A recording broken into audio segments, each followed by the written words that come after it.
We lived in a district of the leather manufacturers, soft leather merchants, and wholesales. The whole street, almost every store, was a very big store with wholesale leather goods. The Germans discovered it very fast. They would come with dogs, with trucks, tremendous trucks. They would go from apartment, they would, let's say if it was right here in our yard, we had a big business there with leather goods. Suddenly we would hear a big truck with screaming and yelling and dogs barking come in, and they knew exactly where the store was. Nobody had to point it out, or the big warehouse was, you know. They would stop, but they needed people to load the big leather goods or leather, you know, with tremendous sheets of leather, hard leather, you know, for soles. And they would start running from apartment to apartment, wherever there was a boy, wherever there was a man, kick and force him down. And they were the workers. They had to go and load for them while they were standing and screaming and giving orders, and the dogs were barking.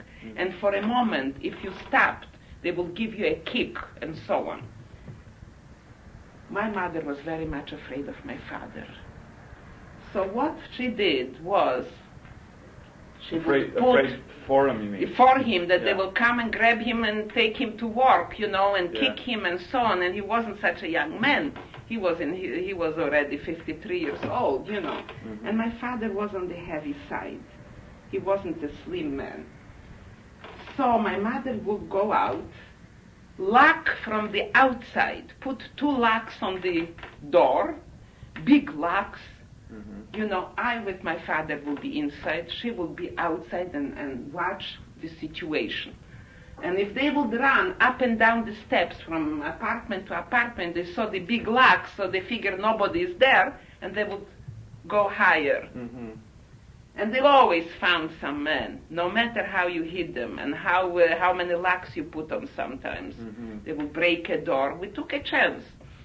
Kick a door and break a door, come in and drag those people out by their collars, you know, young and old.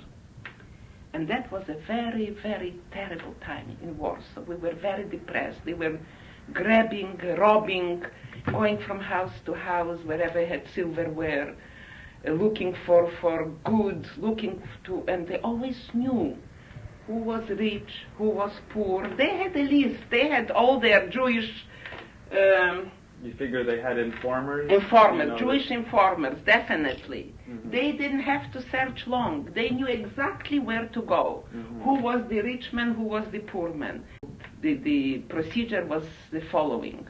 They would knock at the door, and if you say, who is it, they would say Gestapo, or they would say SS, whatever they said, open the door. So you open the door, and they would say, the whole family in the kitchen. Close the door, and one would stand with a gun, and the rest, 3 or 4 of them, will start searching all over the house for gold, for silver, for any items that were valuable, pictures, paintings, whatever they thought, carpets, curtains, you know, load it on big trucks, and just disappear. As soon as they appeared, suddenly they will disappear. They were just robbing. Looting, right? Looting, exactly. Now, my mother was always so, when my brother appeared, she was so worried about him, that they will kick him, they will bring him, and there were very few young people left in Warsaw. Everybody knew about the occupation, and if you could somehow run and be with the Russians, because certain parts of Poland were occupied by the Russians. So we felt that they were safer under the Russian rule than with the German rule, because they were horrible. They even used to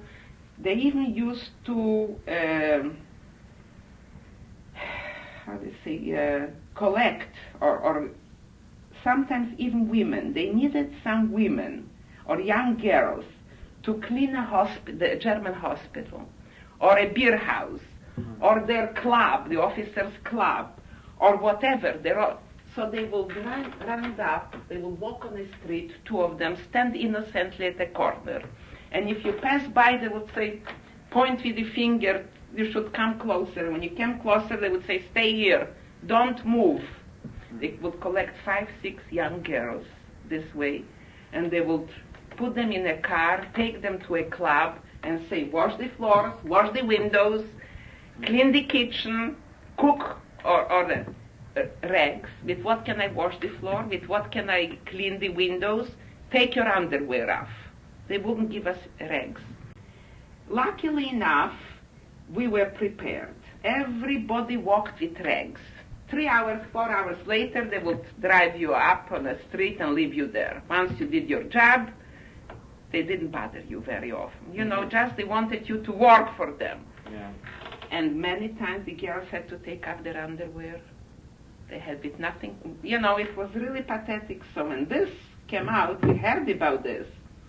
You never walked out without some rags in your pocket, in your mouth, in your bag. We always walked with rags, all kinds of schmattes, what we say, you know, in order not to be caught in a situation like that. And sometimes they would put you on the 5th, 6th floor and say, wash the window outside. It was really scary, very scary, because there were girls who never washed the window in their life, you know, and here they would put you high up. It was so we were always, when we walked on a street, we couldn't always sit home. When we walked, you always saw, if you saw a uniform, something green, we would hide. We would hide, not to be spotted, you know. But many girls just weren't fortunate enough, you know, and were spotted, and they would run after them if they saw, and after a while they knew that the girls avoided them, so they would come from the distance. When they saw somebody approaching, they would already run and grab you before you had a chance to hide in a courtyard or you know, anywhere. So the situation, that was the general situation. Then we heard all kinds of other stories. The stories were that they would go and choose beautiful girls and rape them, and in the morning, you know, and take advantage of them, and in the morning they would kill them, and the farmers would start finding gorgeous girls, dead girls in the fields. You know, that's what they did a lot, and made also with Jewish girls. So we knew, you know, the best thing was to stay home if you could stay home, and look ugly. That's it. And look ugly, never put any makeup on, never dress properly. And you know what they used to do? The most horrible thing used to be in the winter. If they spotted somebody, a woman, with a nice coat, they would run over to her, force her to take the coat off, take the coat away, leave her just like this, without a coat. And when they walked on the street and they saw a man with a beard, they would stop him, beat him up, tear off sometimes his beard, and another one would stand and take pictures of this beautiful scene.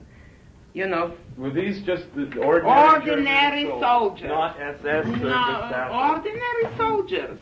German soldiers had a lot of fun, that's all. For them it was fun, Carl, to do a thing like that. And always they walked with cameras, always with cameras. To take a beautiful picture. They saw children lying, you know, there's a lot of poverty. We didn't have any food, we didn't have any bread. And you walked sometimes on the street and you saw on the sidewalk a 2-year-old sitting and begging, a 4-year-old begging, 5-year-old. The children, sometimes dead children, lying on the sidewalks covered with paper. You know, with me, this paper was such a terrible thing, you know. Years later, when I saw a paper on the street, I always thought maybe a child is...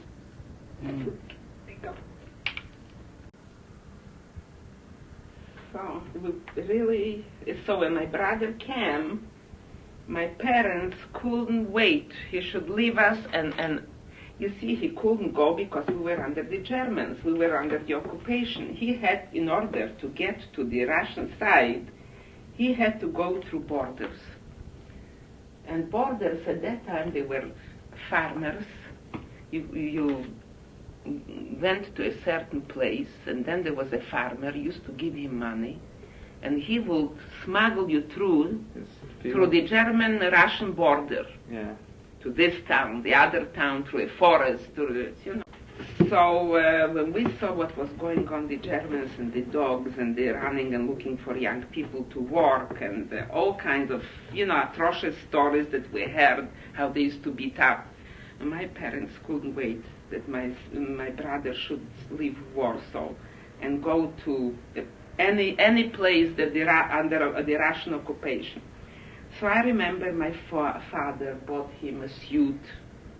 He bought him some high boots. It was very much in style. They used to call them the officers' boots. Mm-hmm. And bought him a gold watch. The gold watch he bought him in case he has to buy himself out.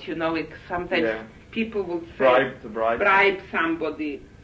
Gave him outfitted him with the last few zlotys and so on, and he said goodbye to us, and he was smuggled himself through to the Russian side.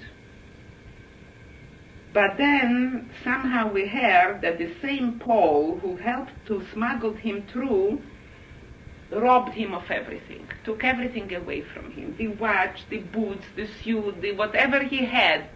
He took him to the Russian side, but he left him with nothing. Left him with nothing.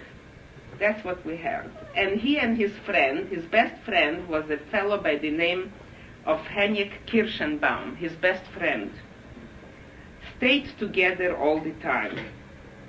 And they were in a place called Nowoświeżno, and they worked in the mill. There was a wood, they used to cut wood, a special sawmill, and they worked there for the longest time. And my brother used to send us parcels from there, food parcels. He could do this at that time yet, before they closed the ghetto completely, He would send us parcels, whatever he could, let's say bacon, butter, sugar, for us, and for a while it helped us a lot because food was very scarce in Warsaw, It was till the beginning of middle 1941, and then we stopped hearing from him. He stopped sending and stopped hearing, and the contact completely broke off till today.